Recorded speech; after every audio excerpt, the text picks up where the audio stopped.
Assalamualaikum warahmatullahi wabarakatuh.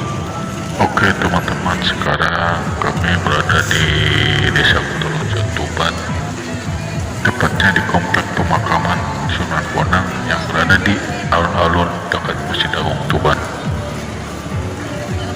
Sekarang kita mau menuju ke makam Sunan Bonang.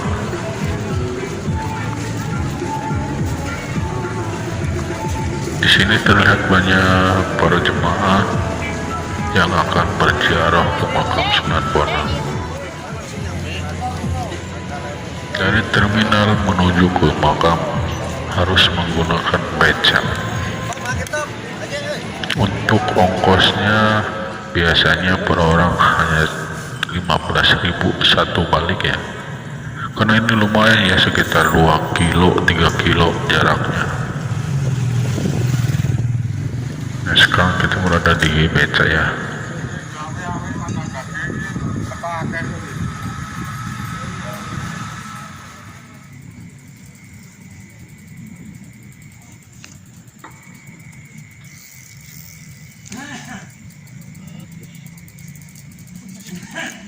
Raden Maktum Ibrahim atau Sunan Bonang merupakan salah satu ulama anggota Wali Songo sebagai penyebar Islam di Jawa pada abad ke-14 Masehi. Sunan Bonang juga dikenal sebagai seniman yang berdakwah dengan menggunakan sejumlah perangkat seni termasuk gamelan juga karya sastranya. Konon Raden Maktum Ibrahim adalah penemu salah satu jenis gamelan yang berupa dengan tonjolan di bagian tengahnya atau yang kerap disebut dengan bonang. Dari situlah kenapa julukan Sunan Bonang disematkan kepada beliau. Raden Maktum Ibrahim atau Sunan Bonang merupakan putra keempat Raden Rahmat atau Sunan Ampel dari perkawinan dengan Nyai Ageng Manila, putri Bupati Tuban Arya Teja. Raden Maktum Ibrahim lahir pada 1465 Masehi di Surabaya dan tumbuh dalam asuhan keluarga ningrat yang agamis. Sunan Ampel adalah pendiri sekaligus pesantren Ampel Denta. Pendidikan Islam diperoleh Raden Maktum Ibrahim pertama kali dari ayahnya sendiri di pesantren Ampel Denta. Sejak kecil, Sunan Ampel sudah mempersiapkan putranya itu sebagai penerus untuk mensiarkan ajaran Islam di bumi Nusantara. Beranjak remaja, Raden Maktum Ibrahim pergi ke negeri Pasai, Aceh untuk berguru kepada Syekh Maulana Ishaq, ayahanda Sunan Giri. Sejak kecil, beliau sudah tampak kecerdasan dan keuletan Raden Maktum Ibrahim dalam menuntut ilmu. Selain dibimbing oleh Sunan Ampel dan Syekh Maulana Ishaq, Raden Maktum Ibrahim juga berguru kepada banyak ulama lainnya. Hingga akhirnya Raden Maktum Ibrahim diakui keilmuannya yang mumpuni dalam penguasaan fikih, ushuluddin, tasawuf, seni, sastra, arsitektur, serta bela diri silat. Keterampilan silat Sunan Bonang berguna ketika ia mengalahkan seorang perampok bernama Raden Said. Raden Said sendiri yaitu salah satu wali Songo yang dikenal dengan nama Sunan Kalijaga.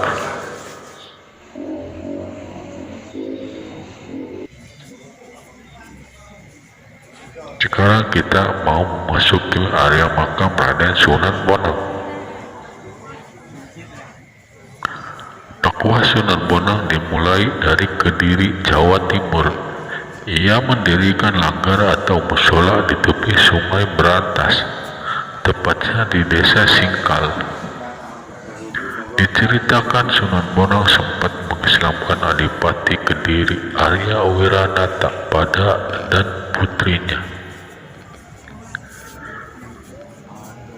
Usai dari Kediri, Sunan Bonang bertolak ke Demak, Jawa Tengah oleh Raden Patah, pendiri sekaligus pemimpin pertama Kesultanan Demak.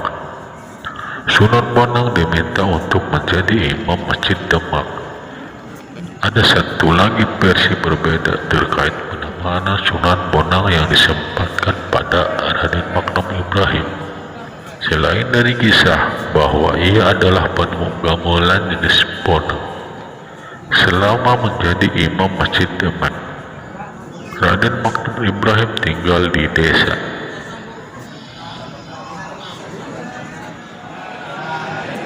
Sekarang kita berada di area makam Sunan Bonang.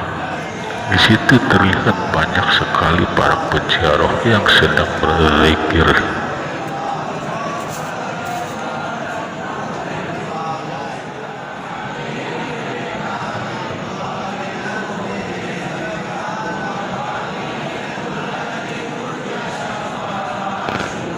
Sunan Bonang sendiri merupakan salah satu wali Songo yang terkenal dengan beberapa kesaktiannya.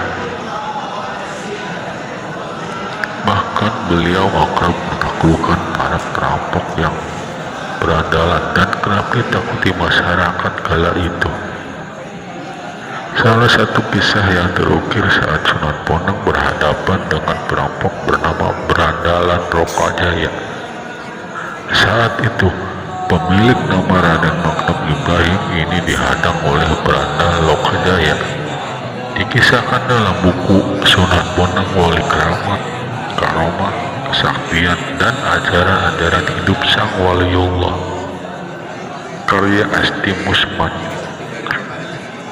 Lokajaya nekat mengejar-ngejarnya karena kehabisan uang dan perbekalan. Lokajaya beraksi di hutan-hutan belantara, selalu merampok dan membunuh orang yang melintas di hadapannya. Kebetulan saat itu yang melintas di hadapan Lokajaya adalah Sunan Bonang. Lokajaya yang tengah berada di hutan tersebut seketika terkejut. Ada seseorang yang melintas dengan pakaian sangat gemerlap. Lokajaya mendekati orang tersebut yang ternyata adalah Sunan Bonang. Ia berusaha merampok sang waliullah ini. Sunan Bonang tentu saja sudah bisa membaca niat dari Lokajaya. Dikisahkan pula kemudian Sunan Bonang mengeluarkan kesaktiannya. Ia menjelma menjadi 4 bahkan 5 orang dengan sosok yang sama. Sosok itu kemudian mengepung Lokajaya yang hendak berniat jahat. Mendapati lawannya berevolusi menjadi banyak, sontak saja ia berlari. Lokajaya berlari begitu cepat untuk meloloskan diri, tapi kemanapun ia berlari, sosok Sunan Bonang ini justru mengepungnya. Ia berlari terus dan terus berlari, tapi lagi-lagi ada sosok Sunan Bonang hingga 4-5 orang dengan rupa yang sama. Usaha Lokajaya ini akhirnya pupus. Ia kelelahan dan mengalah ke Sunan Bonang. Bahkan Lokajaya terduduk lemas dan tak berdaya akibat terus dikejar Sunan Bonang. Sunan Bonang pun mendekati Lokajaya. Lokajaya yang ketakutan dan lelah dibuat pasrah. Ia kemudian meminta ampun dan bertekad bertobat.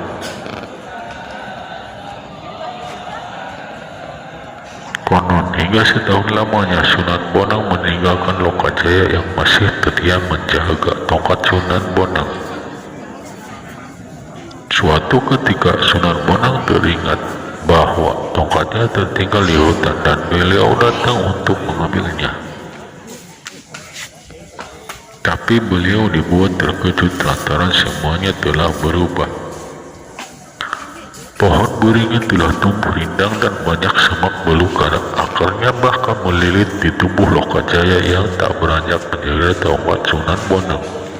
Sunan Bonang tak ingat tempat ia meninggalkan tongkatnya dan Lokajaya.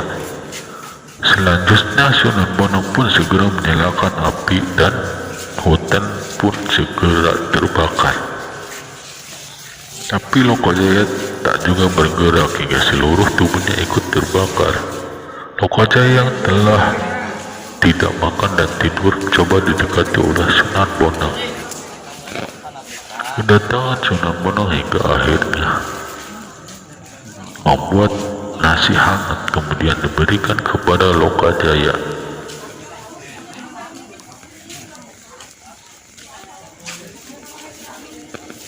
Oke, sekian dulu ceritanya. Ini sekarang kita lagi mau pulang. Kita bisa berbelanja di sini untuk sekedar membeli oleh-oleh, pakaian, dan makanan-makanan khas Tuban.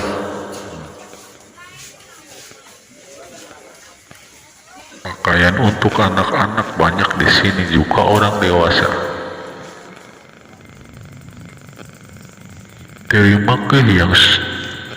Terima kasih semuanya atas perhatiannya, dan maaf bila ada kata-kata yang tidak enak. Assalamualaikum warahmatullahi wabarakatuh.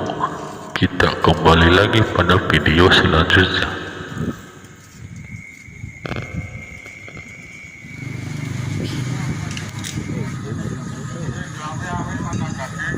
Apa